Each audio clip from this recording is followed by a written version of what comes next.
Global warming is a problem that's in our atmosphere, and it's like there's putting holes in the atmosphere. That's a different thing. The Earth is getting warmer because of holes in the ozone, but that's not exactly what the global warming problem is. Global warming is where the Earth's temperatures start to rise. Exactly. Can you explain why?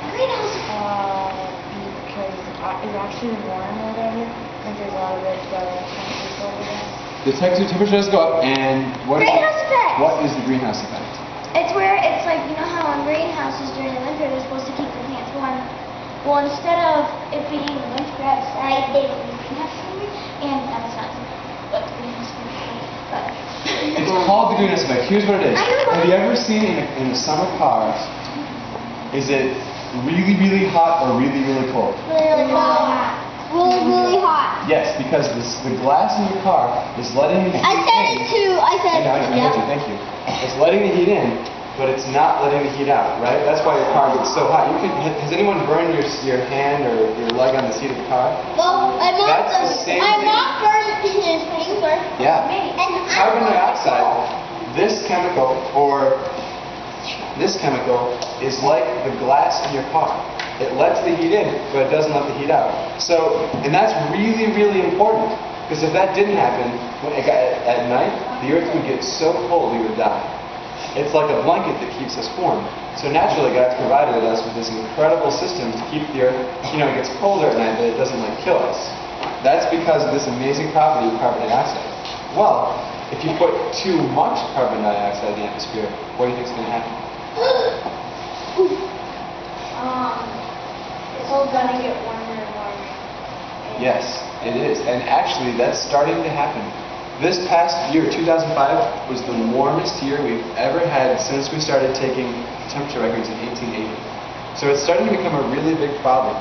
So the thing that leads to carbon dioxide is burning fossil fuels like oil, coal, and natural gas. Who can think of things that involve burning fossil fuels?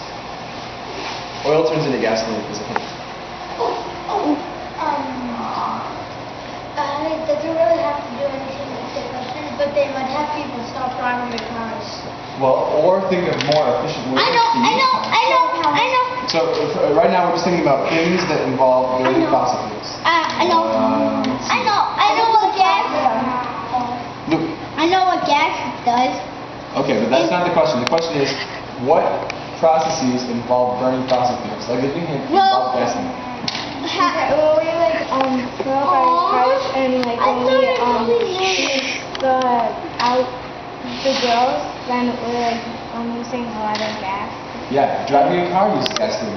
What about burning coal? Does that burn fossil fuel? Yes or no? Raise your hand if you think yes. Yes. Raise your hand if you think no. The answer is yes. How about burning natural gas to heat our homes? Raise your hand if you think yes. Raise your hand if you think no. Trick question. Does burning wood count as burning fossil fuels? No. Yeah. No. It doesn't. It's not a fossil fuel. People have oil power. Right, that's true. But does burning wood release carbon dioxide? Yes or no? Raise your hand if you think yes. The answer is yes. Okay. So the main issue is burning fossil fuels puts more carbon dioxide in the atmosphere, which does what to the climate? Warmer or colder? Right. And that ends up leading to some really big problems. Okay, so now here, well, for example, really strong hurricanes and really frequent hurricanes. More frequency of drought in places that are dry, increasing desert, like the Sahara Desert gets bigger by 72 acres every day. There is an issue of more flooding in places that are warm because of the way weather patterns work. So it actually is a pretty big problem. It hurts farmers too. So there are a lot of problems with it, but the really good news is there are things you can do to make it a lot better.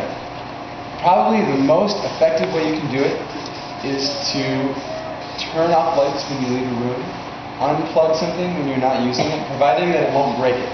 Don't unplug like a clock, because that kind of is annoying, but like if you're not using something and it won't hurt it, unplug it. Turn off lights. Try to see if you can make your computer use less electricity. Find ways to use less electricity, because we make electricity by burning coal for the most part. I know what. Find ways to drive with your friends. Carpooling. What are some other ways you can make your cars more efficient? Well, I am just using the house. What? about like the carbon dioxide and stuff. Ride a bike. But like if there's That's a great idea. That's a really good idea. Skate. Yeah. What are some other ways you can do that? You could take off your engine wagons. Oh my goodness, another one. No, There's I know. more. Take out your engine and then you can put some wood on one side of your car and the other side and then put hoses on it. Well, that would work. Although I know one. I'm thinking of ways we can still use gas, but just make it more efficient. Any other ideas? Go ahead. Well, if you put stuff in it, it won't work very well. Sometimes yes. So there are a lot of good things you can do. The most important things are reducing your consumption of electricity and being smart about the way you drive. And then support things that are alternative fuels. These are all really cool things that we can all do, make a big difference, and help the planet. So, thank you so much for participating. Does anyone not get a gumball, honestly, that deserves one? I'll ask you a question if you didn't get a gumball. Raise your hand and stand up if you still need a gumball.